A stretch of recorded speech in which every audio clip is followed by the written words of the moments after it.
holy cow, this guy makes such great sense. I don't know why I'm not doing that. We really had to thread the needle. What are the 2 or 3 things I need to understand about putting on an event? Wow, 70%. About 70%. That's not normal. The technology is supporting our efforts, not leading our efforts. I'm going to go do that. Now, how do I do that?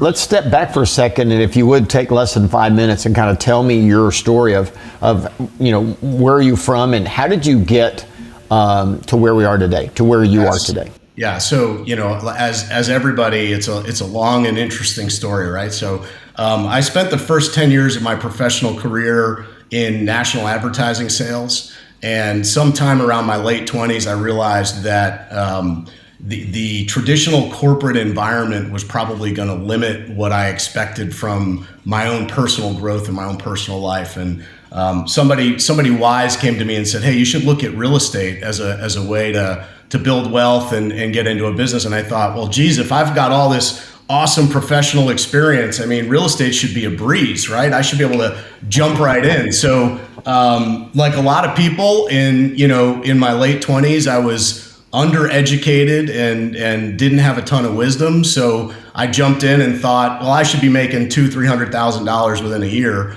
And that was, like a snap, right? So that was 2006. So timing was really perfect because I jumped in, quit my job, had my first child, and then we were pregnant with our second child by 2008, right as the market really gave me that valuable lesson of don't get too comfortable. Which was the hardest and the best thing to ever happen, because what I fundamentally figured out was that if I got the habits right and I did the right things every day, which for me were really, really simple.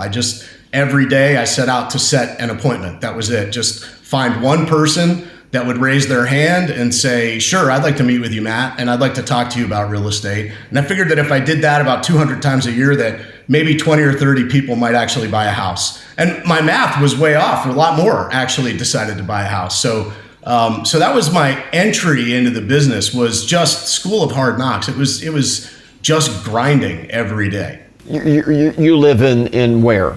We're in West Hartford, Connecticut. Yeah, Central Connecticut. Yeah.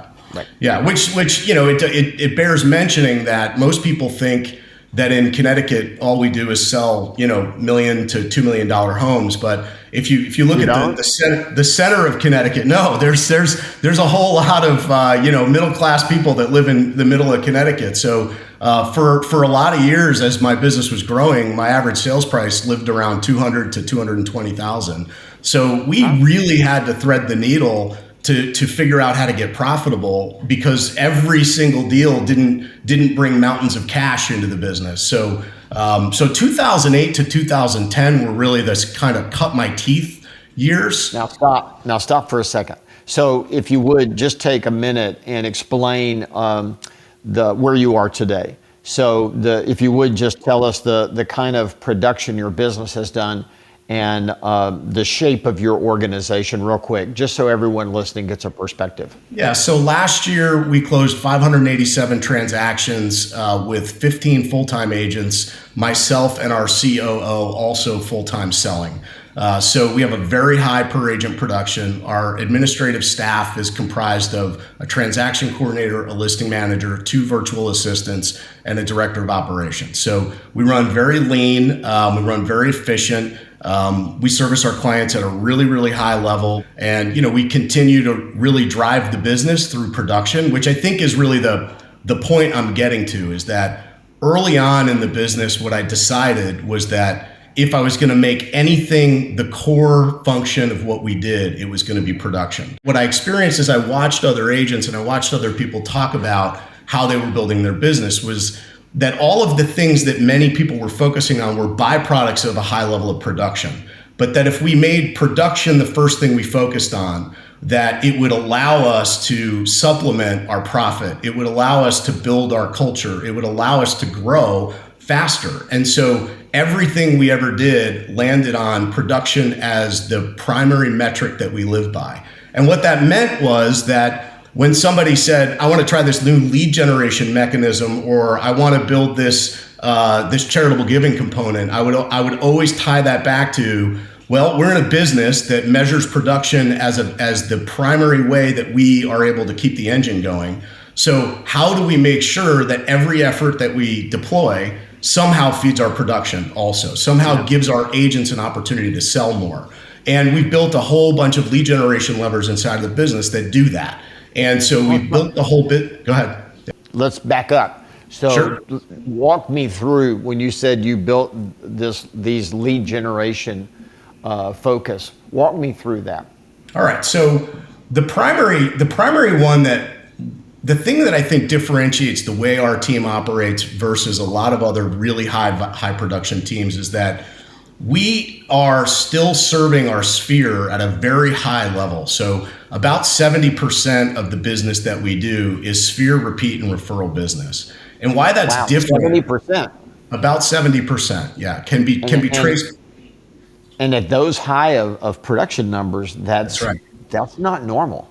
That's not normal. That's exactly right. And that's what I think differentiates us. And the reason is that when I got really clear about what behaviorally agents are really good at versus what agents struggle at, what I realized was that agents are, by and large, behaviorally, and by the way, when I say agents, I'm talking about me.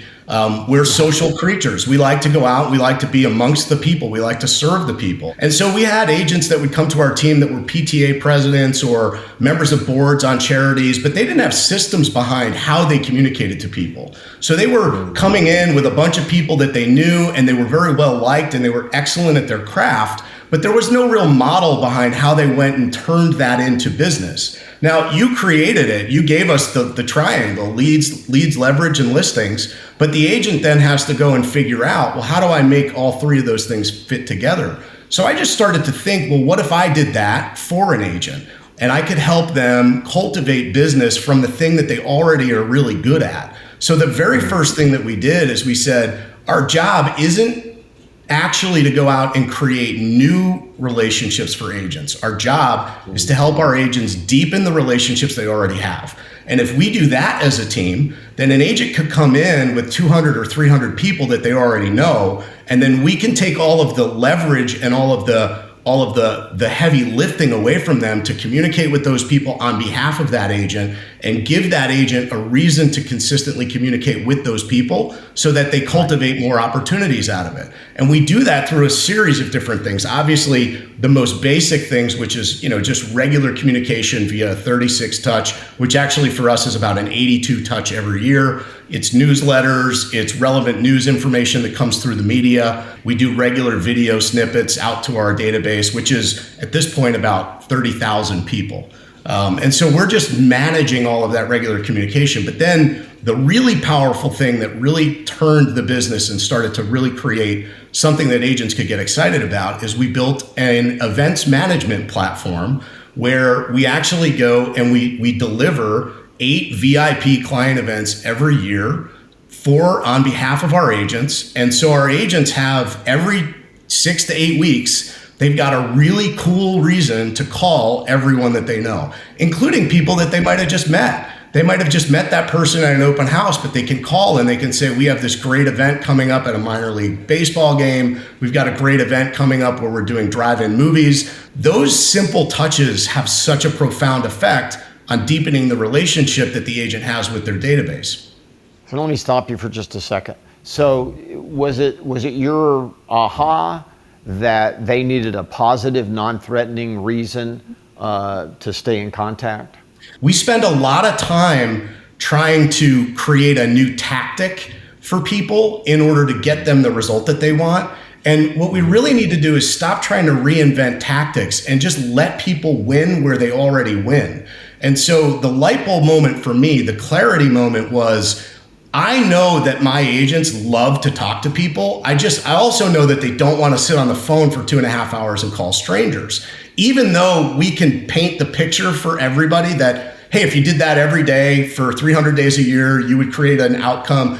They still just won't do it. So I thought, what if I just solved that problem by saying, okay, don't do that.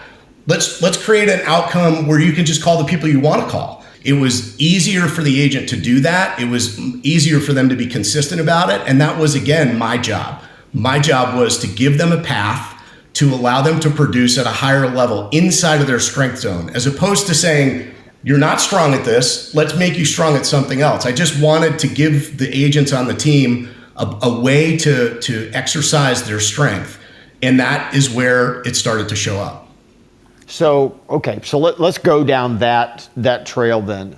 Walk me through, if you could, quickly, what you think are the 4 or 5 or so key ingredients or steps, if you will, to making a great event happen. Sure. First thing is you've got to have buy-in from the agents that the event is actually irrelevant. The actual event isn't the thing that is the metric by which we measure success. It's the number of people that you're able to communicate with, right? So we don't actually look at a mailer as successful based on how many mailboxes it falls into, right? We look at a mailer as successful based on the actual communication that comes from it. Agents need to understand that events are not about head count. Events are about invitations and communication. It's just one more way and an easier way to go communicate with people that you already know, love, and trust, that will communicate back to you and say, wow, that was awesome of you to think. I can't go to the movie theater that week because we're on vacation, but that was really great of you to think of me. So that's the first thing, is that you get buy-in from your team that the actual events themselves are really not the product. The product is the communication methodology.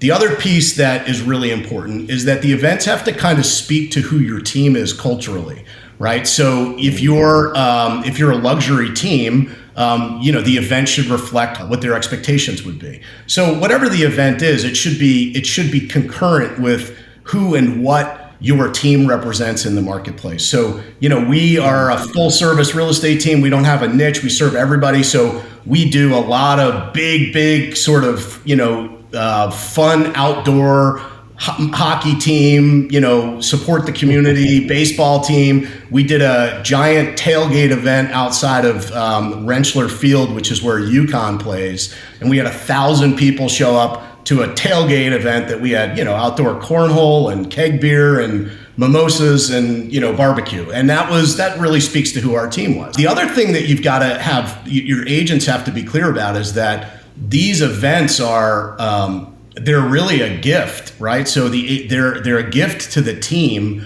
to be able to have this regular communication, right? So the agents need to be excited and enthusiastic about it so that they're willing to participate as players. It's kind of an all hands on deck event. I guess that's the way that I'm getting at, is that everybody shows up to the event. These are part of the culture of the team. We do them 8 times a year. Everybody's expected to be there. And we tie these events to what our production looks like. So each time an agent succeeds at a really high level, they get some additional value at the event, like their clients can get some VIP section tickets, et cetera. So Let me back up for just a second. So 8 times a year, is there anything magical about 8? I think that we grew into that, right? So it was smaller when we were smaller. So 8 just became the number. We kept growing our event strategy as the number of agents grew, as the number of units and the number of people we served. When we were selling 200 homes a year, we were doing 3 to 4 events a year. So it just, as we got bigger, we started selling out. We had 1,400 people at the Excel Center in Hartford, Connecticut, and in a hockey stadium that only holds 10,000. So we just ran out of space, and we needed to have more events so that it became easier for agents to accept when people couldn't make it. Like, oh shoot, we sold out, but don't worry, we have another event coming up. I'll make sure that you get VIP on that list and that you can get in early. So the events. You got forced to grow because you were having people that wanted to come and couldn't touch it. Which was that was a benefit. Again, it became not about the event. That made the exclusivity and the enthusiasm behind it inside of the population we serve even more beneficial. So funny thing. So you made a statement, and that is, it was about the invitation and the communication more than the event. And I've heard you saying that now a couple of times. It's more. So what I hear you saying is that, Gary, this is more about the offer that we make to our sphere of influence. That's right. Rather than they're actually showing up or not. Totally. And I've made the sort of silly example that my vision for this was I want to build a circus tent that's so big that once people come inside and they experience what it's like to do business with the Miale team, they don't want to leave. They say, oh my God, it's fun here. They've got elephants and trapeze artists, and they do all these really great things for us. And on Thanksgiving, they drop a pie off, and then they have the hockey game, and then they do a beer tasting. I mean, these guys never go away. And I hear that consistently. I mean, I've got clients of mine that I sold a house to 8 years ago that there are the people that show up to 1 or 2 events every year, and they text and they say, my God, this is just unbelievable. You're the best realtor I've ever had. They're not even talking about the transaction at this point. They're just talking about the fact that they got free popcorn and a drive-in movie. And that's fine. That's perfectly fine. They would never think of anyone else when the question of real estate comes up. They're always going to think of me. What are the key ingredients? So if you're putting on an event, I heard you say it must be fun. But logistically, what are the 2 or 3 things I need to understand about putting on an event, man? Let me ask a clarifying question. Do you mean logistically, like as far as the process leading up to it? Yeah. I listen to you speak and I go, holy cow, this guy makes such great sense. I don't know why I'm not doing that. I'm going to go do that. Now, how do I do that? So that's a beautiful question, because the challenge that I experienced early on, and that I think a lot of teams experience, is that as you decide, okay, let's put on an event, it is actually a full-time engagement for your staff. So the challenge is that you've got a group of people that are in the daily business of producing real estate transactions and producing a client experience that suddenly, we as the CEO or the leader of the team come in and say, okay, we're gonna put on a bounce house and food truck event. I want everybody to do that now. And so what happens is we actually wind up degrading the quality of the actual product we deliver to go put on an event. And so logistically, it's challenging to flip that switch, right? It's very challenging. They're already doing their job. They don't have room to just do another job on top of that. And so that's right. The logistics are how do you make that work? If they do, I mean, you're openly saying, man, our staff team is already busy running our team. Now we're going to make sure that they're also putting on a great event.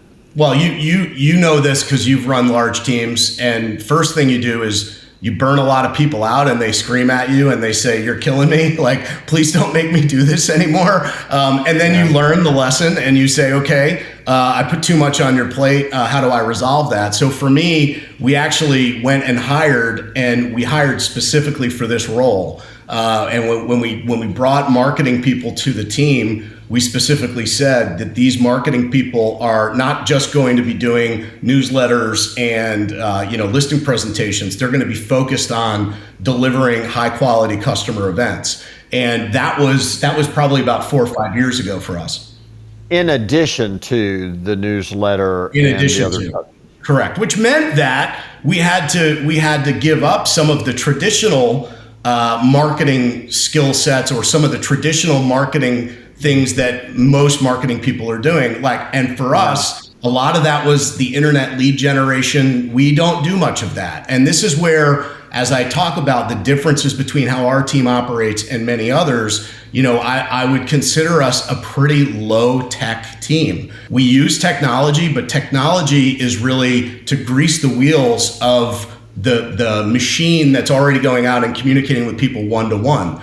And it's not the tip of the spear. The technology is supporting our efforts, not leading our efforts. And that meant that when we hired marketing people, we didn't say, come in and generate 1,000 internet leads a month for us. We said, come in and clean up the mess that we make when we go out and we talk to 1,000 people and we bring 1,000 people into these events. Make sure that we're getting them to do 5-star Google reviews when they walk into the event by doing a QR code as they walk in. Make sure that they're getting a follow-up email within 3 days of showing up or not showing up saying, thank you for coming, or we're sorry we missed you. Would you mind? Okay, so now you're getting granular, which is what I want you to do for me. So what are the 2 or 3 things, or it sounds like there's a handful of you got to do this, you got to do this in order to put on a good event and get the results you want. Walk me through those steps.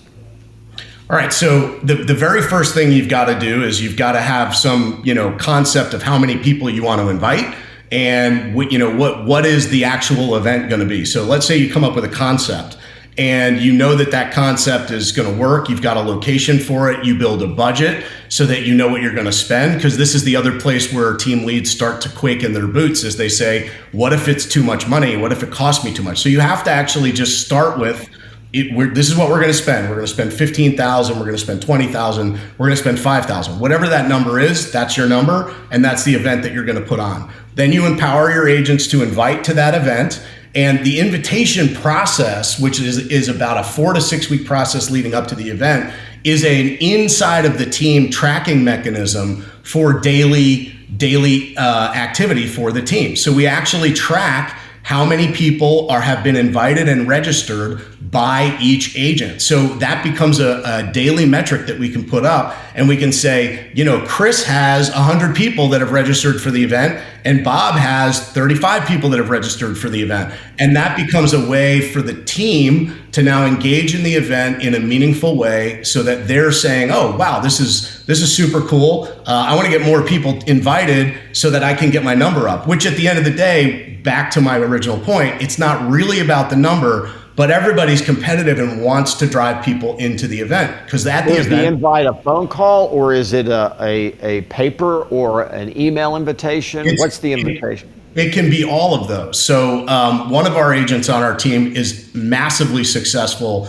with a text campaign. So he actually built a texting campaign to invite his sphere, which is like 3 touches leading up to the event with the Eventbrite link in it as a reminder campaign. And then he gets a lot of people to register literally just by one-to-one texting every one of the people in his sphere. The phone call is obviously the most beneficial, because at the end of the phone call, you can ask, hey, you know what, Gary, I'm so excited you're going to be able to make it. I was just wondering, I'm looking forward to seeing you, but do you know anybody that I should be talking to right now? Anybody else that maybe you could even invite them if one of your neighbors or somebody's thinking about selling, make sure that you bring them along and introduce me. And that works. So the phone call is the most powerful way, but getting the touch is really the key way that people, and we have story after story. In fact, this one agent, his name's Bennett, he's shown me text threads he's been on the team for 10 years, where it's 5 years of text threads of invitations with no reply.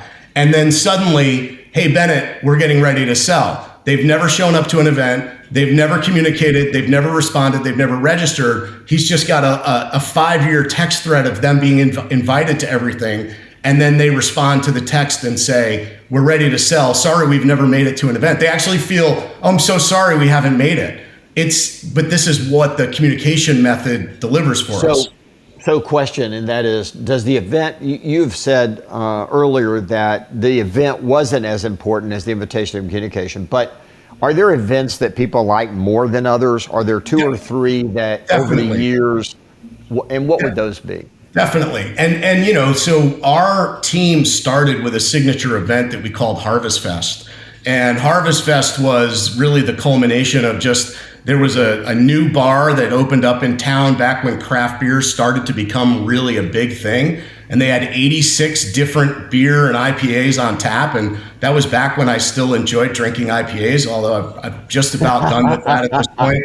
And you got to slow down a little bit on that, right? A very good friend of mine said, the only thing that stinks about this place is that, you can't have all 86. There's just no way. And I thought to myself, well, wow, I know a lot of people that would really like to try all 86 of the beers that are on tap here. What if I did a beer tasting event? What if I did that? And what if I did that right around the time of year when things are a little more accessible? There's not a lot of vacation. So we called it Harvest Fest, which was, we would always do it right after Halloween, before Thanksgiving, and it was this idea that we did this annual thank you to our customers, and they would come and basically get a punch card, and they could try 20 different 2-ounce tastings of beer, and that became wildly successful. So that blew up, and within 3 or 4 years, it went from 80 people to 300 people. It went to, and then people were begging to get on the list because we had a limited amount of people that we could get into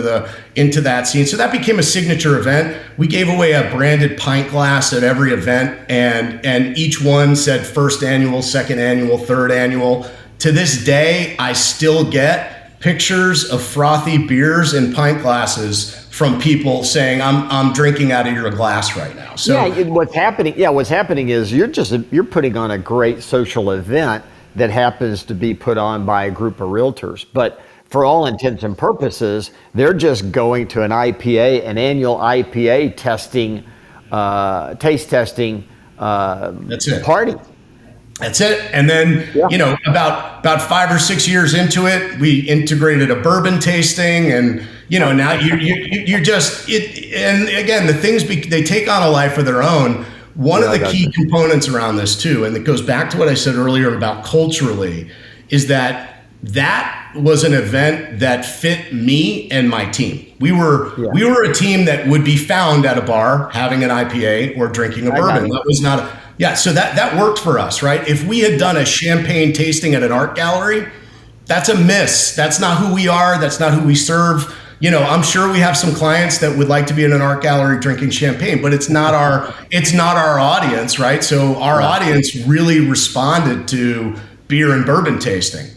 So 2 or 3 others that have worked really well. So I get it. So you call it Harvest Fest, but it's essentially what matches the community that you serve. What would they like to go? Yeah, I got that. That's right. So what are the other couple that have really stood out? So there's any of the anything that you can do that ties the local community back to you is also something I love. So there's a few. I'm going to name a few things where these are examples. So the Hartford Yard Goats are a minor league baseball team that the stadium was built in 2018. It's a beautiful stadium.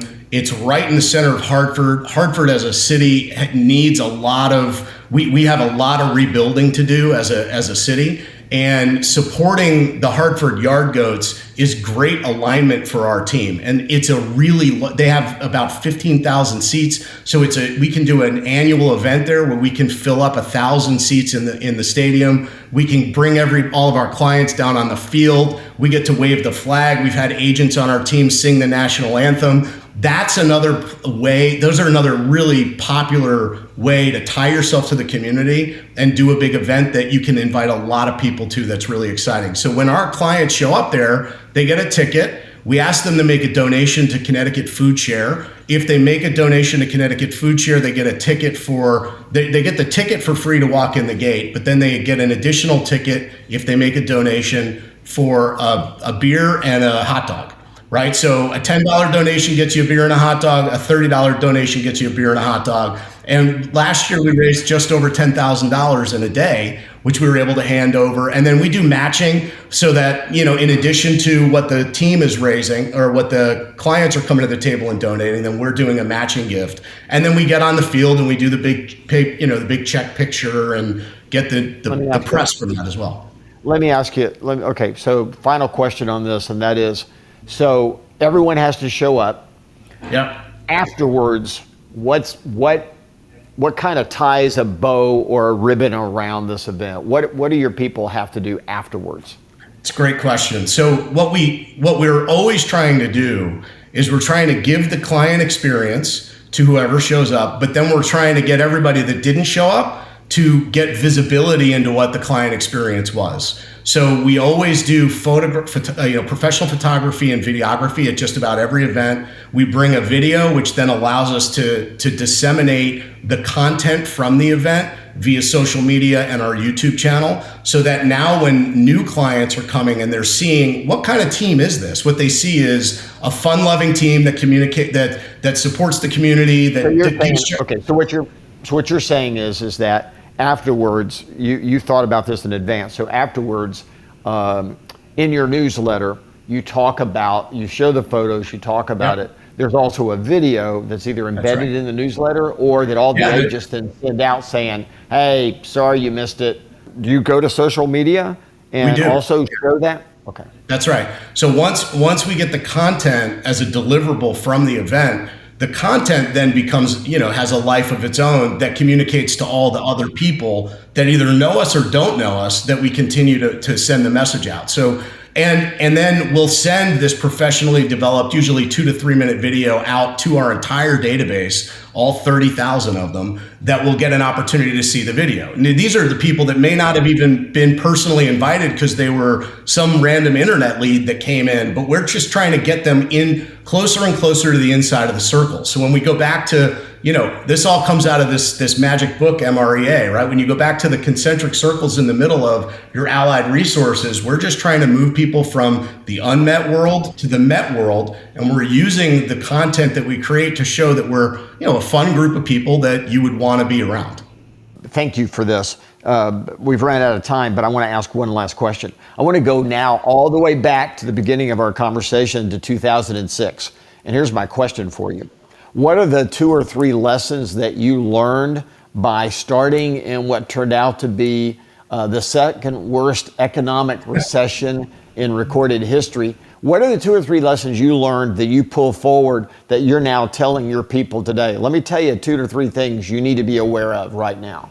Number one, the opportunity, even when the opportunity diminishes on scale, the right activity will always outpace any diminished opportunity in transaction volume. So there's plenty of business that we have to start with the idea that there's plenty. And I know this number, I track it. There were 175,000 transaction sides in the state of Connecticut last year. We did 500. Even if the market contracts by 20 or 25%, we still have plenty of opportunity. Our only job is to just keep communicating to people, and that the outward things that we don't control are actually irrelevant. What's relevant is, did we get up today? Did we communicate with lots of people? Did we communicate a message that's important, that helps them understand that we're the right person for them to talk to when there's an opportunity to do or transact some real estate?